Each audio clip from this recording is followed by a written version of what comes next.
First of all, I want to thank God. I want to thank Al Heyman. I want to thank Golden Boy Showtime. I want to thank my family, my dad, for the support they gave me through this tremendous training camp.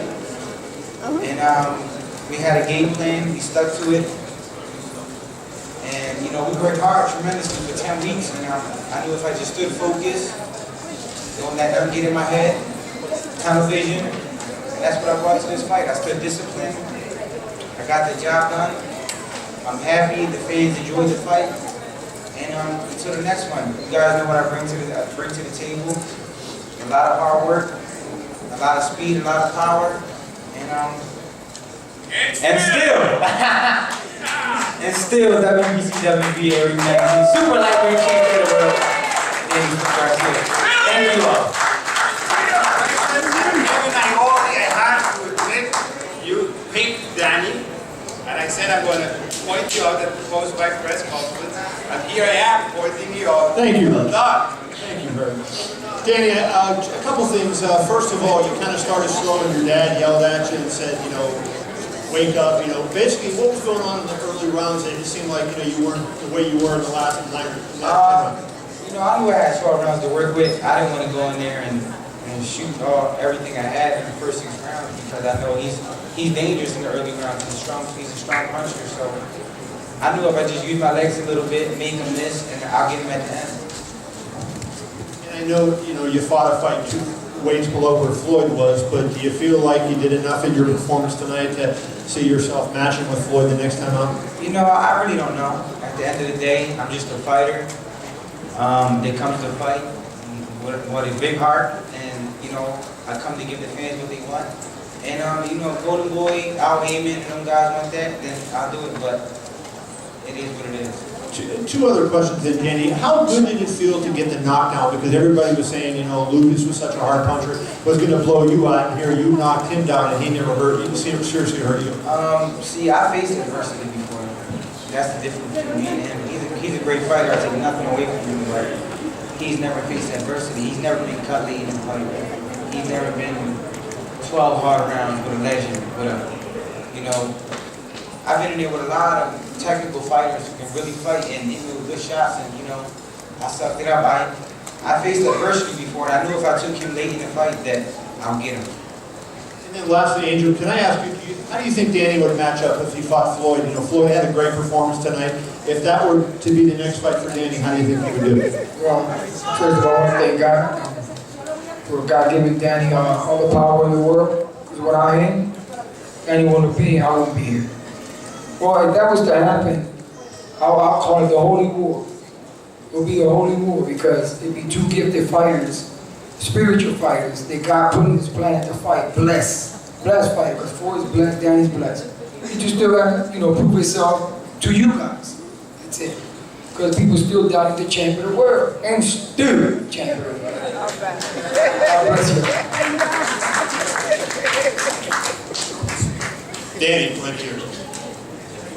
Right here. Right here. Okay.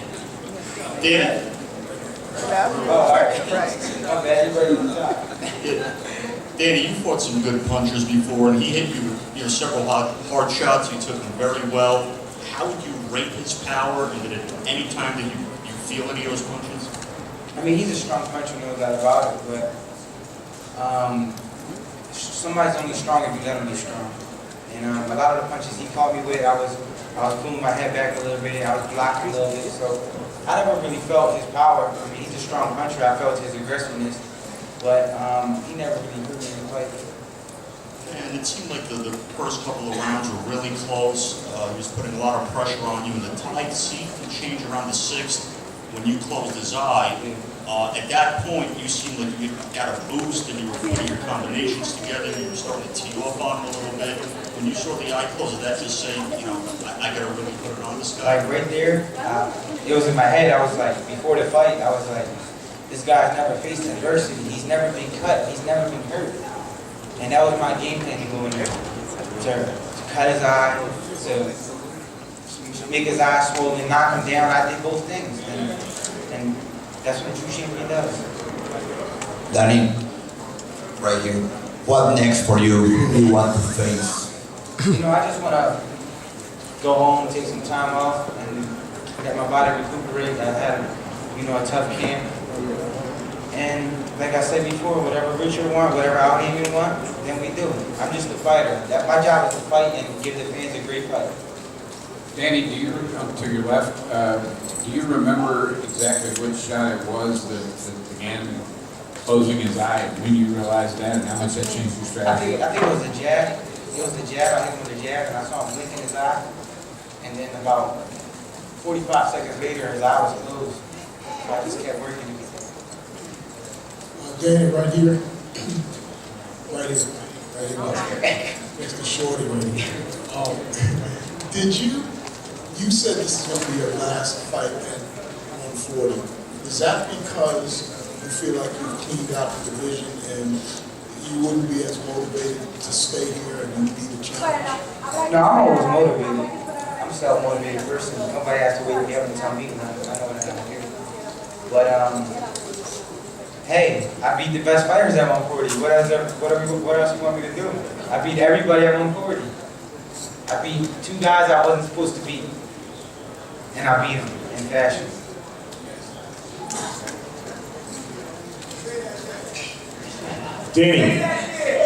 Danny, you said that Lucas hadn't fought the adversity that he fought right here. How important were fights with Amir Khan and Zab Judah for you being ready for this fight tonight? I mean, every fight's a very important fight because you're going to grow. And those 2 fighters were real technicians, they were real technical boxers.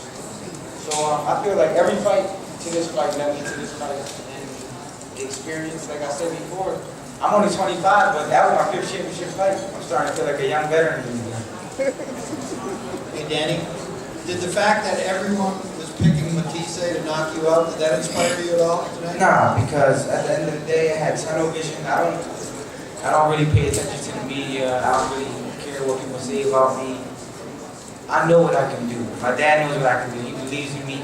And as long as my kid believes in me and I believe in myself, no one can beat me. Thank you. Hey Danny, we talked about this last week. You've been the underdog in so many fights. What happens when you become the favorite? How do you treat that? I mean, like I said, I'm approaching the same way. Hard work in the gym, stay disciplined, live a good life, and go out there and get the job done. I don't pay attention to the media. I know what I can do. My team know what I can do. Like I said, I go into every fight with that same strong mindset. And one other question for you.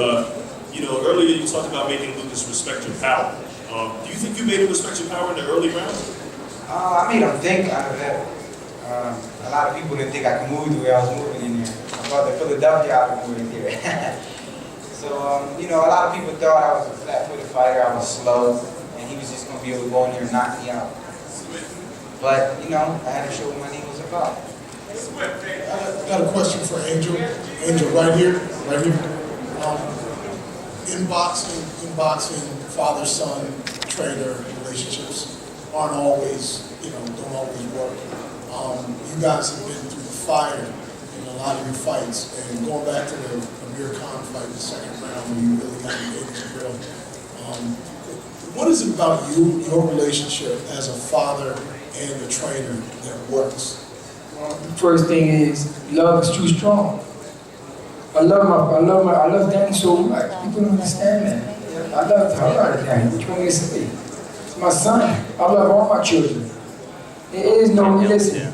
I will never sell Danny out for nobody. I love my children too much. I struggle with what I have. I struggle to give them. I told Danny to be a hard worker and a listener. You listen. I say, Danny, you listen. All you gotta do is knowledge is free. All you gotta do is listen to me. If you listen to me, I give you all the knowledge in the world. There's no money, there's knowledge. I say, you get knowledge, you be listen. I say, out of 10, only one's going to make it, and one's going to be you listen. And I'm glad that he listened. That's why he's here today. This didn't start one day when he was 14, 16, went to the gym, and he went to the gym, all of a sudden he wanted to fight. This started when he was a child.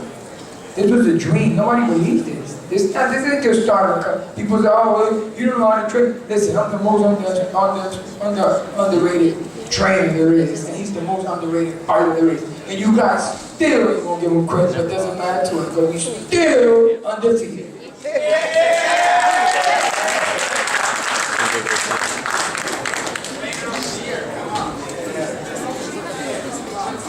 don't even want that, honestly. I don't even want that. You know what? That ain't gonna make me no better.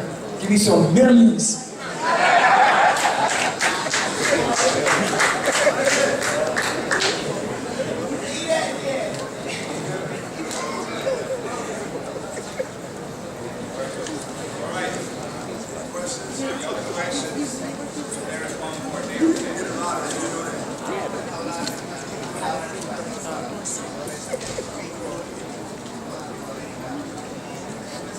Can't hear your question.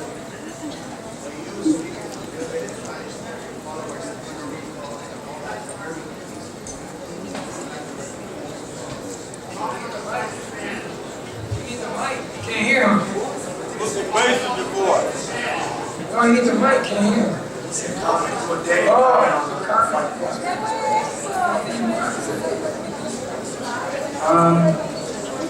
La pelea fue bien difícil, pero yo termino bien duro y gano la pelea. Y gracias a todos los latinos que apoyan.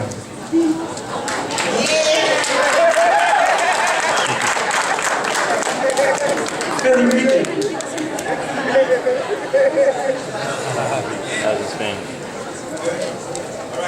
Thank you all.